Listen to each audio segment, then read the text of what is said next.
Hey guys, it's Tom. Well, y'all knew I do reviews for Colonial Knife Company.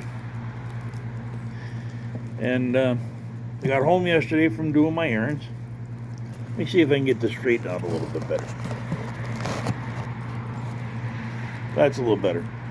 So I got home yesterday from doing my my errands. There was a box waiting for me. So, oh, I know it's in a box. Merry Christmas to me. So, what I got is a Colonial knife to review. Now, this knife was kind of special because it was used by Eva, I think her name is, on Naked and Afraid season 3 or 4 over in Africa. This is when she took to Africa with her. So let's start with the sheath. This is a beautiful pebble grain sheath. A lot of lashing points. I like that. I don't like Kydex, but I like the lashing points. Now, also, it's got a tech lock on the back. So what you do is you put it down on this button, open it up, you put your belt in, close it up, and then you lock it. Now you can't get it open.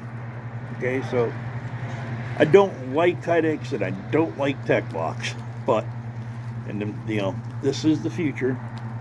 And if you're going to use something, these are great. So that's the sheath. It is a quality sheath. Now, let me give you just a little bit of history here. On these Colonial knives, there is a gentleman named Abe Elias. And I kind of knew the name, but I wasn't sure from where. So I got looking it up. I looked up his name, and he's the guy that started diving Sparrow knives. And he also designed the Saker for Columbia River. And when we get to show the knife, I'll show you why I kind of figured this. So, that's the sheath. That is the knife. This thing's a beast. Now, you see the diving Sparrow right there? That's what kind of led me to believe, what was going on. So, let's start with the handle. The handle is a black linen micarta. Camera's not really going to pick it up, but it's beautiful. It's got a lanyard roll pin in the back, nickel silver bolster pins. The handle is contoured down to bottom, not so much at the top, but down to bottom for 1, 2, 3 fingers. And it fits the hand amazing. It's snowing. Fits the hand amazing. It's a full tang. The steel in this knife is 154 cm. Now, I have heard a lot of guys complaining about it, but I haven't had any problem with it. Now, on this side of the blade, it has the Colonial knife logo, made in the USA. These knives are USA made, not designed in USA and made overseas. Okay. On this side here, you got the diving Sparrow logo. I might be able to get it in close enough. But anyway, this whole line here says ETAG. Designed by Abe Elias Manufacturing.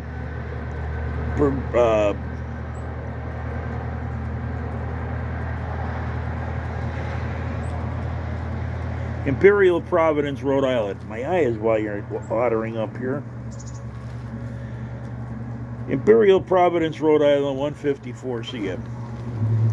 So what you have is a 6-inch blade. It's a beautiful swedge, 4-inch swedge right here. Saber ground. It said 154 cm steel. Full tang. Now, it's got this little lump here. And some of these new designs, I don't understand where their thinking is from. Because this is a beautiful thumb ram. Problem is, it's smooth as silk. There's no jimping to hold your hand in there. Now you just weep like a sleigh ride. Now, if it was me, I would want this guard either this choil here a little deeper or this guard a little longer, because your hand does fit there, but it's so smooth it wants to ride up onto the blade, and this thing is a razor. So that's a look at the knife. Beautiful knife. The weight on this thing is probably, I would say, about 1.5 pounds. It's a tank. As far as doing feather sticks, I have no doubt.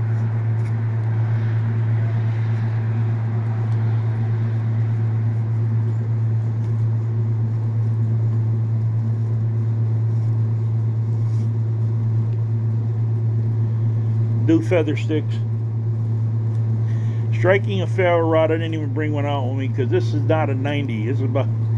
It's close, but it's not a sharp 90. So you'd have to work on the spine, which is something I'll discuss with Steve. For a bushcrafting knife, that should have, it has a 90 on it, but it's just not sharp. You know what I mean? It'll strike a ferro rod, I'm sure, but it doesn't have that bite you will want to feel. So,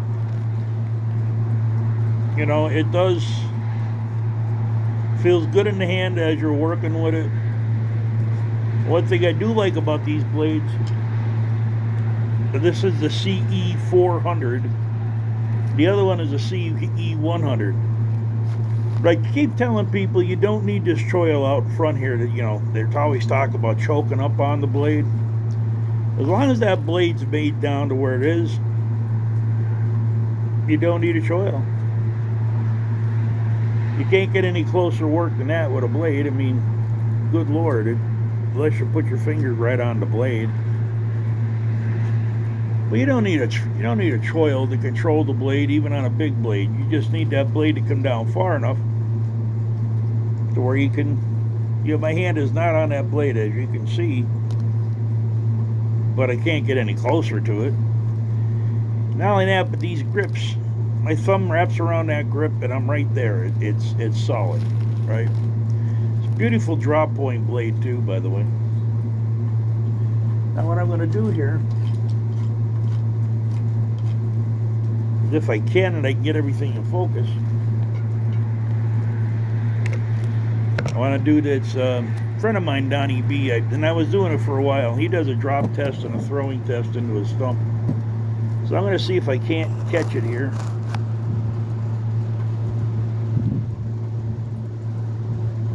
Okay, yeah, we got it. All right, let me stand up here.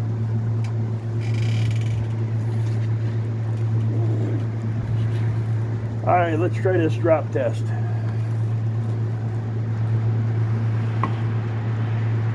Straight as an arrow. It bit in that far, just from a drop, so you can see what the blade of the knife is. Straight as an arrow. These are oak stumps. Let's try this throw test. I don't know if I'm going to be able to do it or not,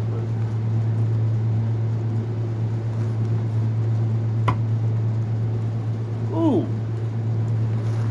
that bit didn't clear up to there.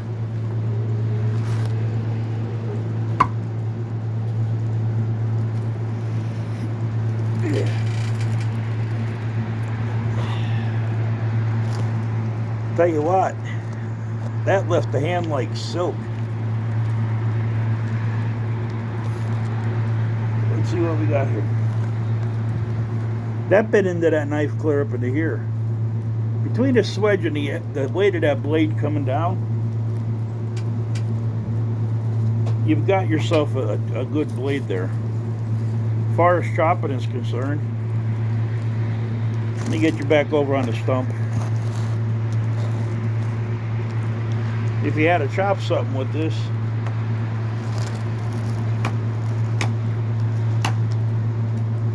you know, back here in that okay grip, well, that 4 chops through, you know, I would give that an inch. I really wouldn't want to be chopping any more than that anyway.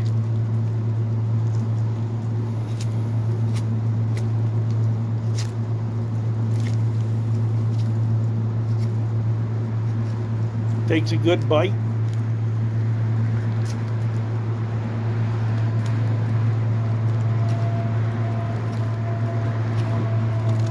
Has a good bite on the wood. Let's see here. What can I use? Yeah, we'll use this. It's an old 2x4.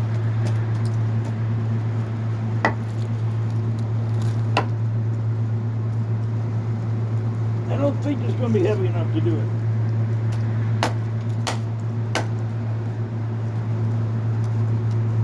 Thought it's just going to break it off.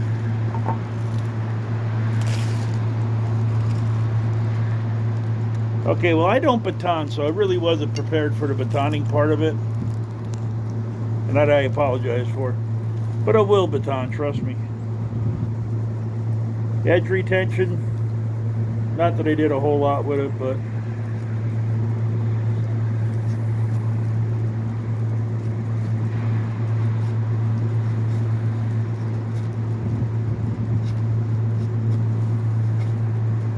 it'll still do your feather sticks, you know.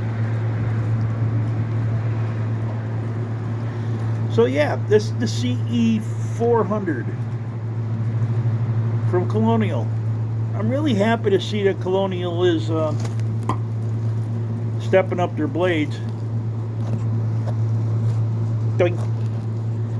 Really glad to see they're stepping up their blades into the modern combat survival bushcrafting area.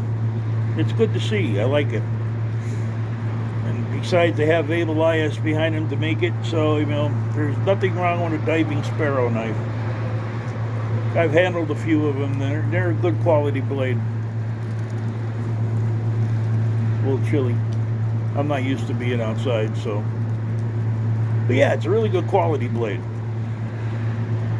Now, some people don't like the 154. Some people don't like Oz 8. Some people don't like this, that, or the other thing. And excuse me, you know, it's all steel is tough unless you abuse it.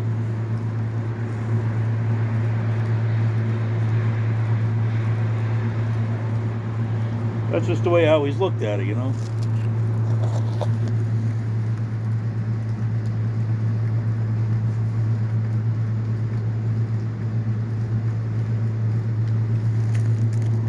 So, you know, that tip was down in there that far into the wood. You just see me, you know, take it out of the wood. No damage. These knives are made really nice. I mean, there's distal taper is perfect. Plunge marks are perfect. Now, I wouldn't say this is the cure-all knife, but seriously, if you really want a knife that's a good quality, I mean, even close to custom quality, I would look into these Colonial knives. Now, they have a deal going now with these knives, the CE.100, which is that smaller one I showed you, and now they have a Paratrooper Switchblade, which is orange.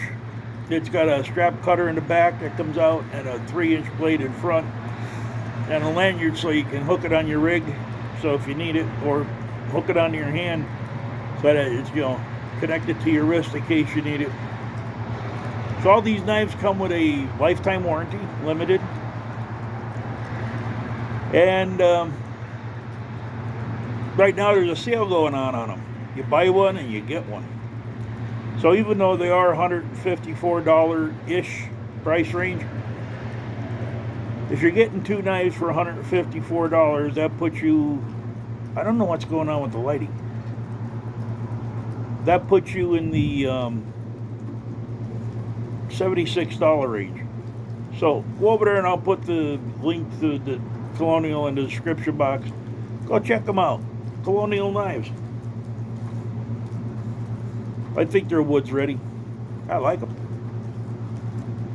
Hey, this is Tom. Thank you for your time and your patience. Don't forget to share the video. Don't forget to check out Colonial Knives. We'll see you guys on the next one.